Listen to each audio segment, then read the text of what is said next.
விஜய் மாநாடு மாறுகிறதா 2026 தேர்தல் கணக்கு? அரசியல்ல இப்ப எது நடந்தாலும் அது 2026 தேர்தலோட ஒப்பிடப்படுது. ஒவ்வொரு அரசியல் நிகழ்வுமே தேர்தலை முன்னிலைப்படுத்தி தான் நிகழுது. மதுரையில விஜய் போட்ட மாநாடு அந்த கட்சியோட தேர்தல் கணக்கு மட்டும் இல்லாம மற்ற கட்சிகளோட அரசியல் கணக்குகளையும் மாத்திக்கிட்டு இருக்குங்கிற நில நிகழ்வுகள் உறுதிப்படுத்துது. குறிப்பா விஜயின் பேச்சு அதிமுகவையும் தேமுதிகவையும் நேரடியாவே பாதிச்சிருந்ததை அந்த கட்சிகளோட தலைவர்கள் சொன்ன பதில்கள்லயே தெரிய வந்திருக்கு. அதிமுக பலவீனமா இருக்குன்னு சொல்லி அந்த கட்சி தொண்டர்கள் அழைச்ச விஜயகாந்த் வாழ்த்தி தேமுதிக தொண்டர்களையும் ஈர்க்கிற மாதிரி பேசியிருந்தாரு. அதிமுகவை எந்த கொம்பனும் தொட்டு பார்க்க முடியாதுன்னு இபிஎஸும், விஜயகாந்த் பேரை பயன்படுத்துறத ஏத்துக்க முடியாதுன்னு பிரேமலதாவும் எதிர்ப்பு தெரிவிச்சிருக்காங்க. இன்னொரு பக்கம் விஜயோட மாநாட்டுக்கு அடுத்து கூட்டணி ஆட்சிதாங்கிற கோஷத்தை பாஜக கைவிட்ட மாதிரியான நிகழ்வுகளும் அரங்கேற துவங்கி இருக்கு. தமிழ்நாட்டு அரசியல்ல விஜய் மாற்று சக்தியா? பிரிஞ்சிருக்கிற எதிர்கட்சிகளால திமுக வெற்றிக்கு தான் வழி பிறக்குதா? பலமான கூட்டணி மட்டுமே திமுகவை திரும்பவும் ஆட்சி கட்டில அமர வைக்குமா? இதையெல்லாம் தான் ஸ்பாட்லைட்ல பார்க்க போறோம். தாவேகாவோட மதுரை மாநாடு பல கட்சிகள்ல பலவிதமான தாக்கங்களை ஏற்படுத்தி இருக்குங்கிறது சில அரசியல் நிகழ்வுகளை பார்த்தாலே தெரியுது. குறிப்பா திமுக பாணியில விஜயும் அதிமுக பாஜக கூட்டணிய அடிமை கூட்டணின்னு விமர்சிச்சது அந்த கட்சிகளை சீண்டி இருக்கு. ஆனா விஜய் மேல விமர்சனங்களை பாஜகவும் அதிமுகவும் வச்சாலும் இன்னொரு பக்கம் அவங்களோட நிலைப்பாடுகளை மாத்தி இருக்கு. முக்கியமா கூட்டணி அறிவிச்ச நாள்ல இருந்து 2026ல தமிழ்நாட்டுல கூட்டணி ஆட்சிதான்னு சொல்லிட்டு வந்த அமித்ஷாவும் பாஜகவும் தங்களோட நிலைப்பாடுகளை மாத்தி இருக்கிறதா அந்த கட்சியோட தலைவர்கள் பேச்சுக்கள் காட்டுது. விஜய் மாநாட்டுக்கு அடுத்த நாளே முதல் தடவையா எடப்பாடி பழனிசாமிய முதல்வர் நாற்காலியில உட்கார வைப்போம்னு அண்ணாமலை திருநெல்வேலி பாஜக மாநாட்டுல பேசினாரு. இதுக்கும் ஒரு படி மேல போய் 2026 ஆட்சியை பத்தி எடப்பாடி தான் முடிவு செய்வாரு, கூட்டணி ஆட்சியாங்கிற விஷயத்திலையும் அவரு தான் முடிவெடுப்பாருன்னு சொல்லி இருக்காரு நயினார் நாகேந்திரன். இனி பாஜக தரப்புலையோ அமித்ஷாவோடவோ கூட்டணி ஆட்சிங்கிற கருத்தை சொல்ல மாட்டாங்கன்னு அதிமுக தலைவர்கள் உறுதியா நம்புறாங்க. காரணம், ஒரு பக்கம் இபிஎஸ் கூட்டணி ஆட்சி இல்லைன்னு தன்னோட பிரச்சாரங்கள்ல சொல்ல, பாஜக கூட்டணி ஆட்சி தான் சொல்லிட்டு இருந்தா ஒரு கட்டத்துல 2024 நாடாளுமன்ற தேர்தலை போல அதிமுக கூட்டணியை முறிச்சா என்ன செய்யறதுங்கிற கேள்வி பாஜகவில் எழுந்திருக்க வாய்ப்பு இருக்கு. அதிமுகவும் விஜயும் சேர்ந்துட்டா இவங்களோட பாமக தேமுதிக மாதிரியான கட்சிகள் சேர வாய்ப்பு பிரகாசமா இருக்குங்கிற கணிப்புகளை பாஜக புறந்தள்ளாம சீரியஸா எடுத்துக்கிட்டு இருக்கிறதா சொல்லப்படுது. இதனாலதான் விஜயோட மதுரை மாநாட்டுக்கு பிறகு பாஜக கூட்டணி ஆட்சிங்கிற கோஷத்தை கைவிட்டிருக்கிறது முக்கிய கவனம் பெற்றிருக்கு.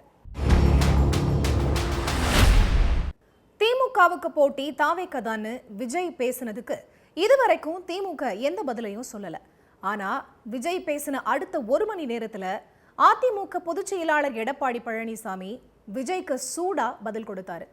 அதிமுக பெருமைகளை பட்டியல் போட்டு சினிமாவில் ஓய்வு பெறும் போது இப்படி சிலர் அரசியலுக்கு வரது இயல்புன்னு விஜய் பேரை சொல்லாம தன்னோட பிரச்சாரத்துல பேசினாரு. விஜய் மாநாட்டு பேச்சை விட அந்த மாநாட்டுக்கு எத்தனை பேர் வந்தாங்கிறதுக்கு இப்போ சில தரவுகள் தரப்பட்டிருக்கு. மாநாட்டுல மொத்தம் 1.5 லட்சம் இருக்கைகள் போடப்பட்டிருந்ததா சொல்லப்படுது. இந்த இருக்கைகள் முழுக்க நிரம்பி கூடுதலா 50,000 பேர் அங்க இருந்ததாகவும் ஒரு புள்ளி விவரம் சொல்லுது. விஜய் மாநாடு நடத்தின நாள்லையும் அதுக்கு முதல் நாள்லையும் மதுரையை நோக்கி சுங்கச்சாவடியை கடந்த தாவேக கொடி கட்டின வாகனங்களோட எண்ணிக்கை பத்தின தரவுகளும் வெளிவந்திருக்கு. சுமார் 1.3 லட்சம் வாகனங்கள் விஜய் மாநாட்டுக்கு போனதா அந்த தரவுகள் சொல்லுது. திமுக அதிமுகவுக்கு மாற்றுன்னு விஜய் தன்னை அறிவிக்கல. ஆனா திமுகவோட போட்டியாளரே நான் அறிவிச்சிருக்காரு. கூட்டணிக்கு வந்தா ஆட்சியில பங்குன்னு விஜய் சொன்னாலும் அவர் கூட கூட்டணிக்கு போக இதுவரைக்கும் எந்த கட்சியும் தயாரா இல்லை. இந்த நிலையில 2026ல விஜய் முதலமைச்சர் ஆவாராங்கிற லாஜிக்க விஜயே நம்ப மாட்டார். மாறா 2026ல பெரிய வாக்கு சதவீதத்தை காண்பிச்சு 2031 தேர்தலில் நினைச்சதை சாதிக்க முடியுங்கிறது விஜயோட எதிர்பார்ப்பா இருக்கலாம். அதே சமயம் இப்ப இருக்கிற வீரியத்தோட விஜயின் அரசியல் அடுத்த 5 ஆண்டுகளுக்கு தொடருமாங்கிறதையும் பார்க்க வேண்டியிருக்கு. 2026ல விஜய் ஒரு புது சக்திங்கிறத அவரோட பேச்சும் கூட்டங்களும் நிரூபிச்சிட்டு இருக்கு.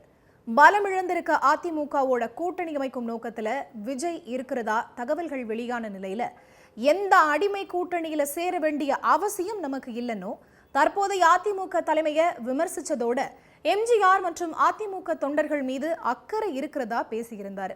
அதே பாணியை தேமுதிக தலைவர் விஜயகாந்துக்கும் பயன்படுத்தினாரு விஜய்.